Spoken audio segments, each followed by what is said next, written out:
Boa tarde, pessoal. Vamos começar a nossa aula? Bom, pessoal, vou começar fazendo a correção das atividades dadas lá na aula passada. Então, vamos lá. Você já tinha ouvido ou lido contos com situações de encantamento antes? Eu já, então eu coloquei sim. Se você não tiver ouvido, você coloca não aqui.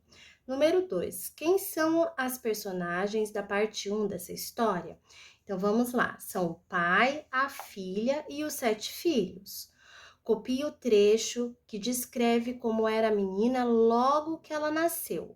Então, olha lá. Embora a menininha fosse bastante bonita, era fraca e miúda, tá? Depois, com o passar do tempo, como ela se tornou? Tornou-se forte e bonita. No conto Os Sete Corvos, a história começa assim. Havia certa vez um homem que tinha 7 filhos e, por último, teve uma filha.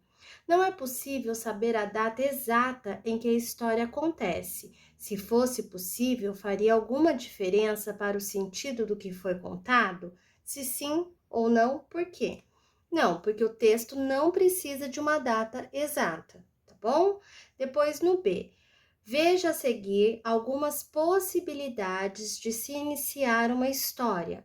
Marque com o X as alternativas com expressões que poderiam ser usadas para dar início a contos como esse no lugar de havia certa vez. Então, as possibilidades são: era uma vez, ou na época dos reis e das rainhas, ou ainda há muitos e muitos anos atrás, tá bom? Então, são essas 3 opções. Número 5. De acordo com o texto, o que aconteceu para que o pai ficasse com raiva dos 7 filhos? Resposta certa: o pai esperou os filhos retornarem com a água por muito tempo. No 6. Foi o desejo do pai que desencadeou um acontecimento mágico. Que acontecimento foi esse? O pai enfureceu-se e desejou que os 7 se tornassem corvos. A menina cresceu sabendo que tinha irmãos? Resposta certa: não. O que a menina fez quando descobriu o que tinha acontecido com os irmãos? Ela sofreu e sofreu. Qual é o efeito do sentido provocado pela repetição sofria e sofria? Demonstra que a menina sofreu muito. E por último, quem narra os acontecimentos de uma história se chama narrador. No conto que você leu, o narrador participa dos acontecimentos? Resposta certa: não. Bom, pessoal, segura aí que já já a professora volta com as atividades de hoje. Até já! Oi, pessoal! Continuando então a nossa sequência didática, tem um texto aqui que explica melhor para vocês o que é narrador. Narrador é a pessoa que narra, ou seja, que conta a história.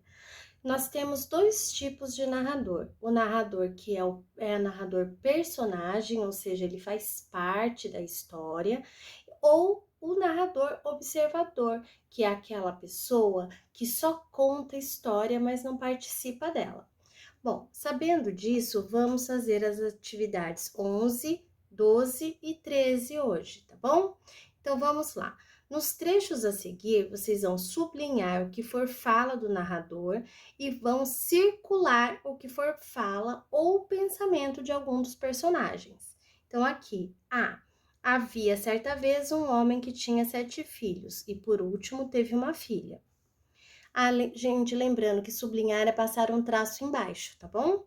No B, sim, diziam, ela é de fato bela, mas ainda assim é uma pena que os seus irmãos tenham se perdido por sua causa. E no C, nesse meio tempo, o pai ficou inquieto e não podia imaginar o que fazia os jovens demorarem tanto. Certamente, pensou ele, os 7 se distraíram com algum jogo ou brincadeira, mas depois de esperar bastante e os filhos não retornarem, o pai enfureceu-se e desejou que os 7 se transformassem em corvos. Então, o que for fala do personagem ou pensamento, vocês vão circular, e o que for fala do narrador, vocês vão sublinhar. Depois aqui no 12, Muitas histórias apresentam um problema que precisa ser solucionado. Qual é a principal situação problema do conto lido e quem se propôs a resolvê-la? Situação problema, gente, é o problema que a personagem principal está envolvida, aquela situação que deixa todo mundo de cabelo em pé. Por exemplo, na história da Branca de Neve, a madrasta queria matar a Branca de Neve. Então ela começou a fazer várias coisas contra ela. Todas essas eram situações problema, tá bom? E aí, por último, nós temos o exercício 13. Na sua opinião, vai ser fácil para a menina resolver o problema dessa história? Se não, o porquê e se sim, o porquê. Bom, pessoal, na próxima aula a professora volta com a correção dessas atividades. Um beijo para vocês e até mais!